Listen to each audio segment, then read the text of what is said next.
Hello everyone, welcome और welcome back to the channel Study Warehouse. My name is Akanksha Verma. आज हम discuss करने वाले हैं 20 to 30 डेज में अपना सिलेबस कैसे कंप्लीट कर सकते हो। Let's begin with the video. अगर आप पीसीएम वाले हो या फिर पीसीबी वाले हो, अगर आप टोटल नंबर ऑफ चैप्टर्स देखोगे तो बहुत सारे हैं, right. So it is not possible for you to complete all that syllabus in 20 to 30 days, right. So what you can do is you can focus on important topics. जो भी PYQs मैंने देखे हैं उससे रिलेटेड जो भी important topics हैं, I have already made a video of that. PCM से रिलेटेड वीडियो अपलोडेड है जिसका लिंक आपको डिस्क्रिप्शन बॉक्स में मिल जाएगा। Please go check it out so that at least आपको इंपॉर्टेंट टॉपिक्स पता है and you are doing that. I think syllabus का सबको पता होगा कौन से चैप्टर्स आपके सिलेबस में हैं या फिर कौन से नहीं है। अगर अभी भी नहीं पता तो सीबीएसई 2024 से लेकर 25 तक मैथ्स डालो तो मैथ्स का सिलेबस आ जाएगा, similarly physics and all that. So official site से अगर आप चेक करोगे you will be aware about the syllabus. Pattern जानना बहुत जरूरी है if you want to know the pattern. So MCQ आएंगे। सो एमसीक्यू क्या होगा, ABCD आपको ऑप्शन दिया होगा। On the basis of the correct answer you have to pick the correct answer which is there. Theory numerical तो आएगी ही आएगी। Case based study question आएंगे, उसमें they will be a story that will be given to you. Based on that you have to identify इसमें कौन सा concept use हुआ है, उसके दो यूजेस बताओ एंड ऑल दैट। उसकी मे बी यूनिट भी पूछ ले। And assertion based question. तो असर्शन बेस्ड क्वेश्चन में आपको दो स्टेटमेंट दिए रहते हैं and you have to identify whether they are true और नॉट। इसका अगर वो रिलेवेंट है उसके फर्स्ट वाले से सेकंड वाले का जो स्टेटमेंट है, वेदर दे लिंक्ड, वो यूजेस हैं, एग्जांपल्स हैं, क्या है, you should know that. So assertion and reason basically means, तो पहला स्टेटमेंट जो दिया है वो करेक्ट है और नहीं है। अगर करेक्ट है तो जो सेकंड स्टेटमेंट आपको दिया है is that the relevant answer to that. मतलब अगर मैं बोलूँ कि electric field does not intersect, तो सेकंड ऑप्शन में दिया होगा कि बिकॉज वो इंटरसेक्ट इसलिए नहीं करते हैं बिकॉज वहाँ पे अगर हम टेंजेंट ड्रॉ करेंगे तो टू डायरेक्शन होंगी। तो इज इट करेक्ट और नॉट। नॉर्मली अगर आपसे क्वेश्चन पूछा जाएगा इलेक्ट्रिक फील्ड जो है इंटरसेक्ट क्यों नहीं करती, this is the answer, right. तो first statement is correct and based on that second statement is also correct. तो ये क्या हो जाएगा, ये ट्रू हो जाएगा। So the final answer will be both statement and the reasons are correct. अभी कभी ऐसा भी हो सकता है कि मे बी उसका रीजन सही लिखा है बट स्टेटमेंट रॉन्ग है। ऐसा भी हो सकता है कि रीजन इनकरेक्ट है बट स्टेटमेंट करेक्ट है आपका। So that varies as per the statement that are given to you. But ये कंसेप्चुअल क्लैरिटी से ही हो पाएगा क्वेश्चन। अगर आपके कॉन्सेप्ट अच्छे हैं, as I told you earlier as well, NCERT is not enough. Physics की अगर आप एनसीईआरटी देखोगे उसमें आपको एज सच उतने कॉन्सेप्ट्स नहीं मिलेंगे। बट या एनसीईआरटी की अगर मैं बात करूँ फिजिक्स की तो उसमें ग्राफ बहुत इंपॉर्टेंट रोल प्ले करता है। केमिस्ट्री की NCERT is more than enough for you. But again अगर कॉन्सेप्ट्स की बात आती है you can refer to other books as well, references. But chemistry में you don't have to focus on other references as per my experience. And maths में भी again अगर आपके एमसीक्यू आ जाएंगे या फिर असर्शन बेस्ड क्वेश्चन आ जाएंगे तो क्वेश्चन आउट ऑफ एनसीईआरटी आ सकते हैं। सो सिर्फ केमिस्ट्री के लिए is like fully you can depend on your NCERT, but for physics and maths आपको देखने पड़ेंगे कुछ और रेफरेंसेज। तो मैथ्स के लिए आप आर डी शर्मा देख सकते हो, ऑल इन वन बुक आती है, ठीक है। उसमें 1-2 मार्क्स के क्वेश्चन स्पेसिफाई किए होते हैं। अपार्ट फ्रॉम दैट अगर न्यू पैटर्न के हिसाब से अगर हम बात करें तो असर्शन बेस्ड क्वेश्चन वगैरह गिवन है, तो ये सब पैटर्न आपको आइडिया मिल जाएगा। As I told you earlier as well, Oswal publication है, so you can follow that as well. उसमें सारे ही आपको लेटेस्ट पैटर्न के अकॉर्डिंग मिलेंगे क्वेश्चन।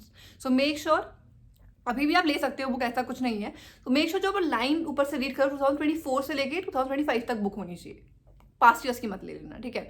2024 से लेकर 2025 तक as per the latest pattern अगर वो बुक है so please go by it, because again वो बहुत important and crucial role play करेगा आपकी मार्क्स की ग्रोथ में। First thing is fix your study routine. As I told you earlier, मैं एक नाइट आउल रही हूँ, I can not be the morning person. So जो भी आप रूटीन फॉलो कर रहे हो कीप ऑन फॉलोइंग दैट।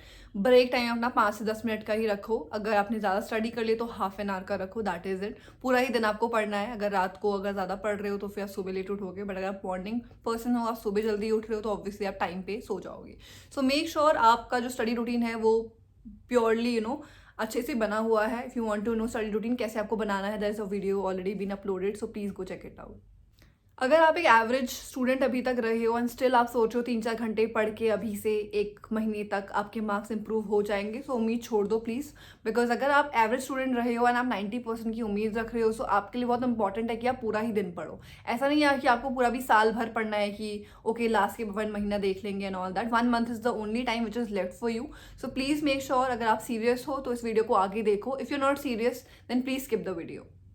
पूरा ही दिन बैठ के आपको पढ़ना है बिकॉज मार्च अप्रैल में आपके एग्जाम्स होंगे। After that if you get 90+ that will be really great for you. And उसके बाद आपको कॉलेजेस वगैरह मिलेंगे, again you need to study for that as well.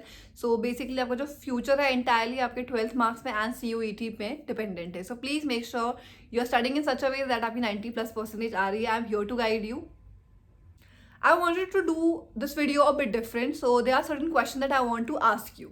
So first thing is like which I always ask you, are you a morning person और a night owl? सो अगर आप morning person हो, keep following that, night person हो, keep following that, do not do the major changes, but make sure आपके 6 से 8 घंटे की जो नींद है वो पूरी हो रही है, एंड 2 घंटे का आप कॉन्स्टेंटली रेगुलरली या 2 घंटे के लिए पढ़ रहे हो, एंड उसके बीच में आप 5 से 10 मिनट का ब्रेक ले रहे हो, एंड सो ऑन, आपका जो सिलेबस है कंप्लीट हो जाएगा। इंपॉर्टेंट टॉपिक से वीडियो ऑलरेडी डली हुई है, so please go check it out.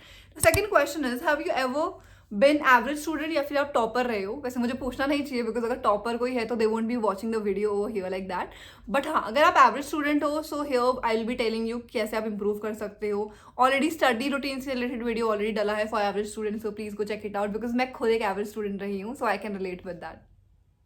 Third question, do you like studying? Oh gosh, ये तो मैंने क्या ही पूछा, आई डोंट थिंक सो इसमें कोई भी हाँ बोलेगा, except few, like exceptions are always there, जैसे कि डी ब्लॉक में होते हैं जिंक, कैडमियम एंड मर्करी, जो डीजी ट्रांजिशन शो नहीं करते। Fourth question, do you want to score 90 to 95% in your board examination? I don't think इसमें किसी का आंसर नो होगा, ये सभी का आंसर येस होगा, राइट? सो ऑब्वियसली अगर आपको अच्छी परसेंटेज चाहिए, so be consistent with your studies, जो भी आप रूटीन फॉलो कर रहे हो, keep following that, and make sure आपकी स्टडीज हैम्पर बिल्कुल भी नहीं हो रही है। Fifth question, while writing your exam, अगर आप कुछ भूल जाते हो, so is there any possibility कि आपके दिमाग में एक नोटबुक या फिर मे बी एक बुक अपीयर होती है जिससे आपने वो पर्टिकुलर कॉन्सेप्ट पढ़ा होता है? If yes, then I am gonna share my things with you. So ऐसा होता है कि अगर बुक से पढ़ रखा है, तो मे बी बुक की चीज़ें ना थोड़ा वैनिश हो जाती हैं, बिकॉज वो बुक की नॉलेज है, but the moment you try to write with your hand, like अगर आप हैंड रिटन नोट्स अगर की बात करते हो, तो वो ज़्यादा देर तक आपके दिमाग में रिटेन रहते हैं, and it is easy for you to remember that thing as well.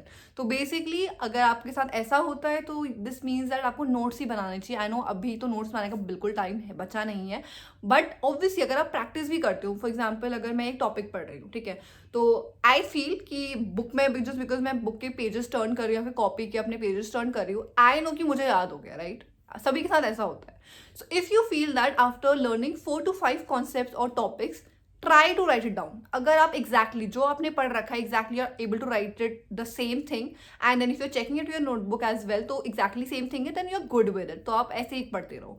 But अगर ऐसा हो रहा है कि आपने 4-5 टॉपिक, यू वो कॉन्फिडेंट कि सही होंगे, but the moment you started writing, या तो आप कुछ भूल जा रहे हो या फिर आप कुछ गलत लिख दे रहे हो। So for this you will have to make notes. अभी भी आपको नोट्स बनाने ही पड़ेंगे, बिकॉज आपको रिटन प्रैक्टिस की जरूरत है। सो रिटन प्रैक्टिस की अगर आपको जरूरत पड़ेगी, सो ऑब्वियसली आप कहीं ना कहीं तो लिखोगे ना, तो एक बार उसे फेयर नोटबुक में as a form of notes लिख दो। उतनी अच्छी हैंड राइटिंग बनाने की जरूरत नहीं है, बिकॉज टाइम नहीं बचा हुआ है, बट एटलीस्ट मेक श्योर कि जब आप रिविजन करोगे, फॉर एग्जाम्पल आपका एग्जाम है 2 दिन बाद, उससे पहले जब आप उनको देखो, तो एटलीस्ट आपको कुछ समझ में आए। इतनी मतलब ऐसी समझने वाली राइटिंग बनानी, इतनी ब्रिलियंट भी नहीं बनानी है कि भाई पूरा एक दिन में आपके सिर्फ एक ही चैप्टर के नोट्स हुए हैं, बट या please make sure important topic से रिलेटेड जो है आप वीडियो देख रहे हो और वहाँ से इंपॉर्टेंट टॉपिक्स के नोट्स बना रहे हो। 6th, आई थिंक आपके मिड टर्म्स हो गए होंगे, राइट? सो मिड टर्म में यू मस्ट हैव थॉट कि प्री बोर्ड्स में इंप्रूव करेंगे, will be studying and all that, and pre boards भी आपके हो गए हैं, राइट? कहीं कहीं मे बी पेंडिंग भी हो भी, but most of the time भी हो ही गए होंगे। Do you think that you have improved a lot? आपने बहुत हार्ड वर्क किया सो दैट आपके प्री बोर्ड्स में अच्छा रिजल्ट आए? अगर किया है, well and good, that is a great opportunity for you. Now अगर आप बोर्ड्स में प्रिपेयर करोगे अच्छे से, सो बेसिकली आपकी जो मार्क्स है, परसेंटेज है, that will be really nice, right? But अगर आपने अभी तक नहीं किया है, सो मेक श्योर आप अच्छे से अभी प्रिपेयर कर रहे हो, बिकॉज एट दी एंड अगर बोर्ड्स भी 1-2 महीने में हो जाएंगे, या उसके बाद आपका रिजल्ट आएगा, and if that is 90+ obviously you will cherish it life time, because even अगर किसी जॉब के लिए अप्लाई कर रहे हो, so what are the major things that you right? 10th percentage, 12th percentage, college की परसेंटेज, सम प्रोफेशनल डिग्रीज अगर आपकी रही होंगी, प्रोफेशनल स्किल्स जो आपने डेवलप किए, फॉर एग्जाम्पल आपको पाइथन आता है, आपको जावा आता है, और अपार्ट फ्रॉम दैट अगर आपने कुछ नई SQL वगैरह लर्न किया है, पावर भी है, so you going to mention all those things, right? So please make sure आपको कोई रिग्रेट ना रहे, study hard and consistent with your studies, and जो भी आपके कंसेप्चुअल डाउट्स है, प्लीज रिजॉल्व देम। आप गूगल लेंस यूज कर सकते हो सो दैट आपके आंसर्स क्लियर है, एंड मेक श्योर आप 2-3 उसे वेबसाइट से वेरीफाई कर रहे हो just to be sure of the answer. So that is it for today's video, see you in the next video, bye bye everyone, all the best, take care and get 90+.